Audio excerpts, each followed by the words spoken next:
News nation पर आपका स्वागत है। आपके साथ मैं हूं राकेश पांडे। दोपहर के 12 बजने वाले हैं और दोपहर के 12 बजे सबसे बड़ी खबर और सबसे बड़ा खुलासा हाथरस केस को लेकर। लोकेशन मिली है मोबाइल की और उसके आधार पर क्या यह पूरा केस पलट गया, इसको लेकर बड़ा दावा और बड़ा खुलासा हुआ है। हाथरस केस को लेकर बड़ा खुलासा हुआ है। हाथरस का हैरान करने वाला सच आपको दिखाएंगे, बताएंगे घटना के दिन आरोपियों की लोकेशन ट्रेस होने से कैसे पलटने लगा है हाथरस का यह पूरा केस। लेकिन पहले सुनवाते हैं हाथरस को लेकर पीड़ित परिवार और आरोपी परिवार के बयान। न्यूज नेशन के खास शो देश की बहस में पीड़िता की भाभी और आरोपी के बाबा आमने सामने थे और कर रहे थे अपना अपना दावा। दोनों परिवार हमारे साथ हैं। मैं सबसे पहले संवेदना जताना चाहूंगा आदरणीय भाभी जी आपको, क्योंकि मैं चाहता हूं कि एक जवान जिंदगी ऐसे चली जाए, हम सबको दुख है, पूरे देश को दुख है। मैं सबसे पहले आपसे ये जानना चाहता हूं कि जो बातें आज एक्यूज्ड या आरोपी ने अपने पत्र में एसपी साहब को कही, उसके बारे में आप क्या कहेंगी?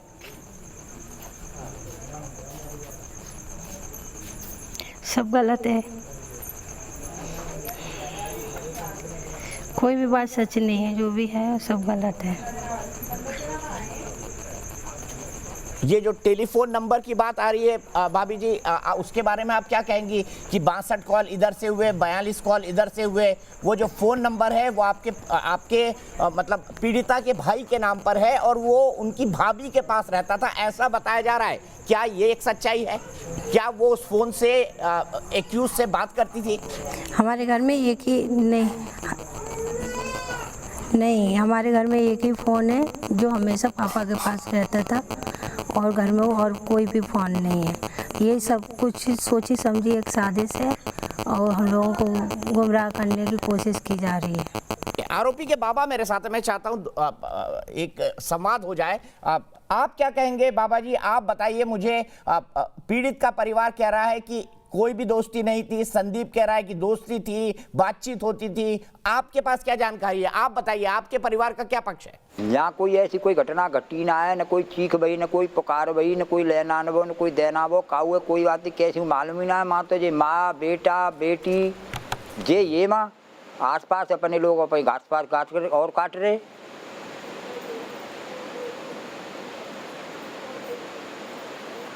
बताइए और क्या हुआ था? और क्या हुआ था 14 तारीख को? आपने कहा कोई चीख नहीं, कोई पुकार नहीं। क्या ऐसी कोई जानकारी आपको मिली थी? क्या तुरंत शिकायत हुई थी कि संदीप ने ऐसा कर दिया? आपको कोई जानकारी है इस बारे में? न जानकारी तो ये कि माँ कोई ऐसी घटना घटी ना है जाते रहे कि ये बता रहे कहाँ है। अगर ऐसी कोई घटना घटी तो माँ और बेटी और बेटा और ये सब कह रहे हैं कि हम पे दराती हाथ में। अगर माँ मान लो ये कोई एक बालक जाए और 4 दराती हो, 4 जब व्यक्ति के हाथ में, तो कोई एक लड़का बच के कैसे आवे को 4 दराती? अरे जे तो मई फाद देते इन्हें न्याय मई मिल जाता। तो अब जो न्याय की बात कर रहे हैं, न पहते एक लड़का, तीनों ने पहते दराती हाथ में होते भाई और निकले आयो, तो चाहे आप क्या समझोगे? मैं तो यही समझूंगा कि माँ लड़का था ही नहीं। अगर लड़का माँ थो तो जिन्हें को दरातीन थे मारो पीटो न। आप क्या कहेंगे भाभी जी? आप बताइए, आपका क्या वर्जन है? वो ये कह रहे हैं कि जो कुछ हुआ वो ये हुआ कि आपके परिवार की तरफ से ही आपत्ति थी और ये बात दोनों परिवारों की पता थी, ये कह रहे हैं बाबा जी, राकेश जी। बाबा के देखने वाले थे वो सब वहाँ खेत में मर गए थे क्या, जिन्होंने देखा? मैं नाम बताऊँ किसने देखा हैं? बताइए बताइए, बिल्कुल बताइए। वो जवाब देने के लिए राजी है। लड़का का नाम ले रहे हैं वो भी था है लब। हाँ, जो लोगों ने देखा वो सब क्या मर गए थे उस टाइम, या गांव के सारे लोगों को मतलब कुछ कोरोना घोषित कर दिया जो किसी ने कुछ देखा ही नहीं? नहीं, एक गांव जब ऐसा हो जाएगा तो हजार ये लड़कियां तो बस इसी तरह मरती रहेंगी, कोई आवाज़ उठा ही नहीं सकेगा ना। ये जो बात बोल रहे हैं ना कि भाई था कि माँ थी, जो लोगों ने दराती से मारा क्यों नहीं? अरे वो सामने से बाहर करता ना तो उसे पता भी लग जाता, एक ही 100 के बराबर पड़ती लड़की। आप जानते हो कोई भी लड़की हो अपनी आत्म सुरक्षा के लिए कुछ भी कर सकती है। तो फिर ये चोट कैसे लगी? किसने मारा और किससे मारा? ये भी सवाल है आपसे मेरा।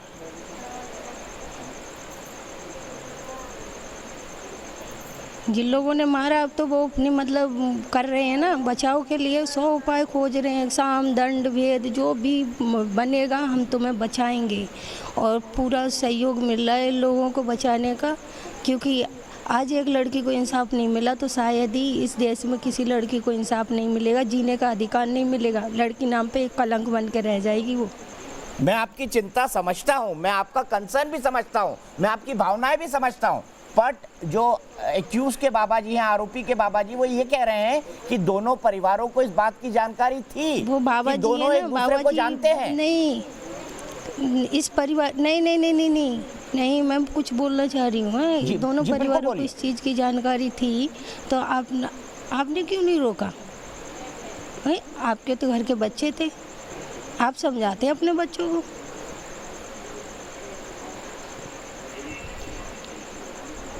बताइए राकेश जी। लोगों का हमेशा से यही रहा है कि हम लोग छोटी कास्ट के लोग हैं, तो इन्हें इस तरीक़ा से दबा के रखो कि ये आवाज़ उठा ना सकें।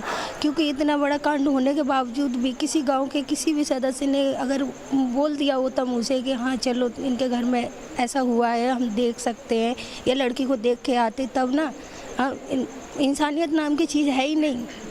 इंसानियत होती तब ना किसी को देखते आके। जब एक गाँव एक परिवार की तरह रहता है ना, तो उस जगह कोई भी घटना होने से तो किसी एक दूसरे को देखते नहीं है क्या वो दुश्मन का हो ना, तब भी देखने जाते हैं कि इसे परेशानी क्या हुई है। जब मैं वहाँ रोड पर रो रही थी तो मेरे को देख के सारी लेडी से हंस रही थी, सारे आदमी हंस रहे थे, क्योंकि तमाशा चल रहा था, वहाँ खेल हो रहा था। एक जो सोची समझी साजिश थी वो, उसमें ये लोग सब शामिल थे। यह पहली बार था जब आरोपी और पीड़ित पक्ष एक साथ किसी न्यूज चैनल पर थे और अपनी अपनी बात, अपना अपना दावा, अपना अपना सच, अपना अपना पक्ष उन्होंने देश के सामने रखा। इस बीच बड़ी खबर यह है कि हाथरस इस केस में पूरा बड़ा खुलासा हुआ है। आरोपी परिवार ने बड़ा दावा किया है। वारदात के वक्त घटनास्थल पर मौजूद ही नहीं थे आरोपी, ये उन्होंने बड़ा दावा किया है। उनकी परिवार की ओर से यह दावा किया गया है। आरोपी रामकुमार वारदात के वक्त डेयरी पर मौजूद था। ये सारी बातें उन्होंने मोबाइल लोकेशन के आधार पर कही है। आरोपी रवि उस दिन अपने खेत में काम कर रहा था। ये बड़ी बात, बड़ी खबर और बड़ा दावा, और इससे क्या ये पूरा केस पलट गया, इसको लेकर बातें अब होने लगी हैं। आरोपी परिवार ने बड़ा दावा किया है कि दरअसल आरोपी उस दिन डेयरी पर था, आरोपी रवि उस दिन खेत में काम कर रहा था, यानी दोनों की लोकेशन अलग अलग थी, जबकि पीड़ित पक्ष ने यह कहा कि दोनों की लोकेशन एक थी। तो इस बड़ी खबर के बाद बड़ा सवाल, क्या ये पूरा केस पलट गया? ग्राफिक्स के जरिए एक और तस्वीर आपके सामने रखते हैं कि क्यों हम कह रहे हैं कि ये केस पलट रहा है। कैसे पलट रहा है केस, आप समझिए। आरोपी रवि, रामकुमार, लवकुश और संदीप। रवि और रामकुमार भाई हैं और उसके बाद जो लवकुश है वो भतीजा है। और जो ये कहा गया था कि इनकी लोकेशन एक है, दरअसल अब मोबाइल लोकेशन के आधार पर, जो मोबाइल कहां पर था, एक्टिव था, इसकी लोकेशन के आधार पर इनकी लोकेशन अलग अलग बताई जा रही है। तो क्या ये पूरा दावा अगर पलटता है, दावा पलटता है, तो क्या केस नहीं पलटता? क्योंकि रवि घटनास्थल से दूर था, वो खेत में काम कर रहा था। रामकुमार 6 किलोमीटर दूर डेयरी पर मौजूद था। इसके अलावा लवकुश घटनास्थल से दूर था, चारा काट रहा था। जबकि संदीप की लोकेशन को लेकर सस्पेंस है, यानी स्थिति बेहद साफ नहीं। तो बड़ा सवाल ये कि अगर इन चारों आरोपियों की लोकेशन अलग अलग है तो ये घटनास्थल पर मौजूद नहीं थे, इसका मतलब यानी जो पीड़ित पक्ष ने दावा किया कि ये चारों आरोपी घटनास्थल पर मौजूद थे, इन्होंने मारपीट की, इन्होंने गैंगरेप किया। तो सवाल ये कि अगर इनकी लोकेशन अलग है तो ये संभव कैसे? तो सवाल इसीलिए उठता है, क्या ये पूरा केस अब पलट गया क्या? आरोपी लवकुश की मां का कहना है कि वो लव के साथ खेतों पर चारा काट रही थी, उन्होंने लवकुश ने पानी पिलाया था। लवकुश और लवकुश की मम्मी में खेत में चारा काट रहे। अच्छा। उस टाइम पे क्या देखा आपने, क्या सुना? ये देखा कि एक हमारे पास तो लड़का आया था छोटू नाम का, उसने बोला कि मेरे खेत में उसकी लड़की पड़ी है। और उसकी मैंने फिर कि उसके मुँह से खून आ रहा है कि उसकी मम्मी ने मैं घर भेजा हूँ लेने के लिए, तो उसके घर जा रहा हूँ मैं, उसके घर भाई को लेवाने। थोड़ी देर पहले भाई उसका चारा लेके घर पे आ गया था। अच्छा। जब वो आ गया घर पे, घर से गया, भाई उसका नहीं गया, तो वो घबरा रहा बच्चा। तो मैंने कही बेटा तू घर को जा और घर से अपनी मम्मी है अपने भैया ले वाला। वो आया है घर से अपनी भैया को लिवा के गया है। तो हम तो अपने खेत में चारा काट रहे जब भी। फिर बोला मुझसे वाका बड़ा भाई के ताई, मैंने हाँ कहते हमारे खेत में क्या आएगा। मैंने बेटा मुझे तो मालूम ना, छोटू बता रहा हो कि बाकी लड़की ऐसे है गई है और मुँह में से खून आ रहा है कि तुम गई। मैं ना गई कि जब किल्ला रही ना, रो रही ना, झिकिया रही ना, तो हम क्यों जाएँ कि तो मेरे साथ चलो। अब नहीं चल बेटा। तो मैं और छोटू का भाई सोम सिंह और मेरा बेटा लवकुश, हम चारों जने वहाँ पे पहुँचे तो लड़की ज़मीन पे पड़ी हुई है, उसकी माँ चारा काट रही है। मैंने बेटा का है वो है कि मुझे संदीप ने मारा है। संदीप ने मारा है कि हाँ। इतनी देर में, थोड़ी देर में फिर सब लोग आ गए हैं वहाँ पे, सब आ गए तो सबके सामने मैं बोली, मैंने बेटा कहा कहता कोई पानी ले आव तो कोई पानी ना लाया। तो मैंने अपने बेटा से बोली हूँ कि बेटा तू जा, लवकुश से मैंने बेटा तू जा बज के और एक पॉलिथीन में माते सड़क से देख के और भरा से पानी भरला। मेरा बेटा गया है वहाँ से भरा से पानी लेके आया और ला के उसकी माँ के हाथ में दे दिया है कि लो भाभी जैसे पिला दूँ। मेरे बेटे ने तो पिलाया भी नहीं है। और उसका भाई पहुँचा है, भाई ने पूछा कि कौन हो, कि संदीप था, कि और भी कोई था, कि नहीं। तो फिर भाई उसका बाएं पकड़ के और लेके सड़क तक आया और फिर सड़क पे ऐसे बाइक पे बैठा के उसका भाई, उसकी माँ और लेके गए थाने को। बस मुझे इतना मालूम। तो लवकुश का नाम क्यों ले रहे हैं जबकि लवकुश का नाम घूरे की वजह से नेक दिनाते रंजिश सी चल रही थी। वैसे माँ नहीं बोनती थी, बाप बोनता, दादी बोनती, खूब आते जाते खूब बोनते हम, ऐसी कोई बात नहीं है।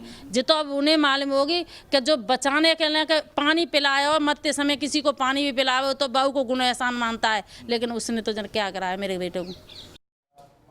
और इस बीच विनीत दुबे हमारे साथ हाथरस से जुड़ चुके हैं, सीधे उनका रुख करते हैं। विनीत, पहला बड़ा सवाल तो यही है कि जिस तरीके से आरोप लगे थे, चारों आरोपियों पर गैंगरेप का आरोप लगा था, अगर इनकी लोकेशन अलग अलग तो ये एक साथ मौजूद कैसे?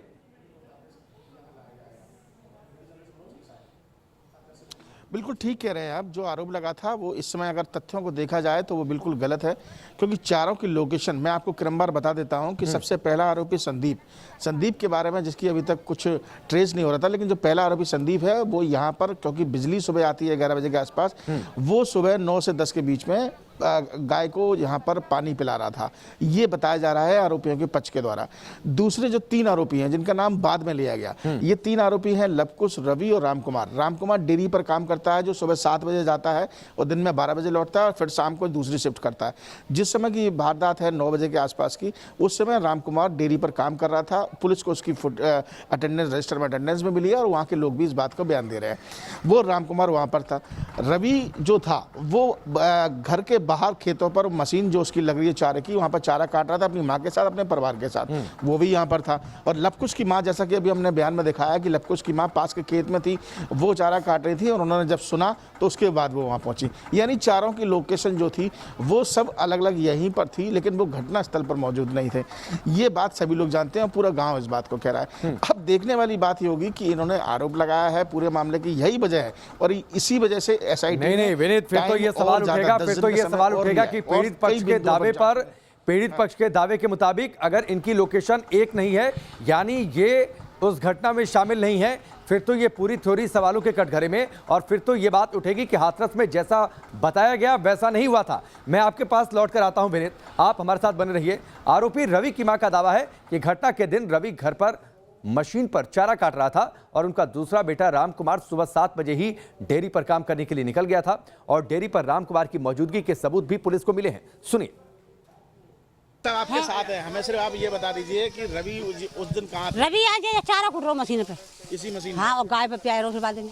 अच्छा, हाँ, जय खनो। तो कब खबर कैसे सुनी आपने कि वहाँ ऐसा हो गया? तब तो हमारे गांव में पूरा भाजो सब देखे गए। अच्छा, तब आप गए हो? हाँ, तो रवि तब आपके साथ थे? आपके साथ, मेरे साथ हो। आप बिना बात आरोप लगाए हो बालकन ने, गैर फालतू को। आप पे आरोप क्यों लगाया उन्होंने? यूं ही लगाए हो, गाँव के पटीशन मानता है मत तो लगाए दो। अच्छा, वो दूर। यहां पर रुकेंगे ब्रेक के लिए, जल्द वापस लौटेंगे। ब्रेक के बाद चलिए आगे बढ़ते हैं। इस हिस्से की शुरुआत बड़ी खबर से करते हैं। हाथरस केस में गांव के 40 लोगों को पूछताछ के लिए बुलाया गया है। SIT ने गांव के 40 लोगों को पूछताछ के लिए तलब कर दिया है। पीड़िता के अंतिम संस्कार में ये लोग शामिल हुए थे, यानी SIT का प्लान है मेगा पूछताछ का, और इसीलिए इन 40 लोगों को बुलाया गया है पूछताछ के लिए। इस वक्त की बड़ी खबर हाथरस केस से जुड़ी हुई। गांव के 40 लोगों को SIT ने तलब कर लिया है, उनसे सवाल जवाब करेगी SIT की टीम और ये सभी 40 लोग पीड़िता के अंतिम संस्कार में शामिल हुए थे। लगातार पीड़ित पक्ष का आरोप यह है कि बिना उनकी मर्जी के अंतिम संस्कार कर दिया गया था बच्ची का। पीड़ित के अंतिम संस्कार में शामिल हुए थे गांव के लोग और अब एसआईटी ने इन 40 लोगों को पूछताछ के लिए बुला लिया है। इन सभी 40 लोगों से सवाल जवाब करेगी एसआईटी की टीम।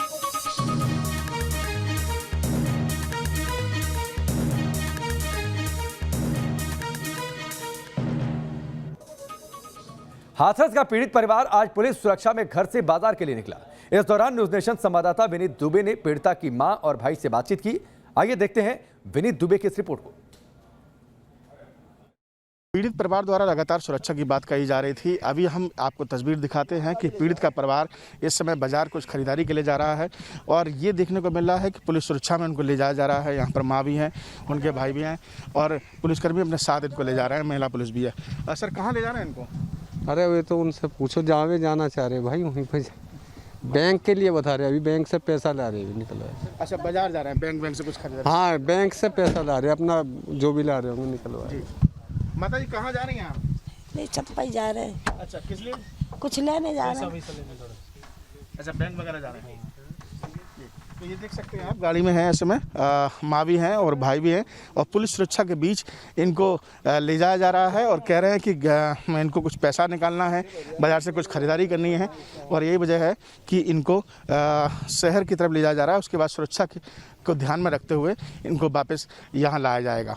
वीडियो जर्नलिस्ट मनोज के साथ हाथरस से विनीत दुबे, न्यूज नेशन।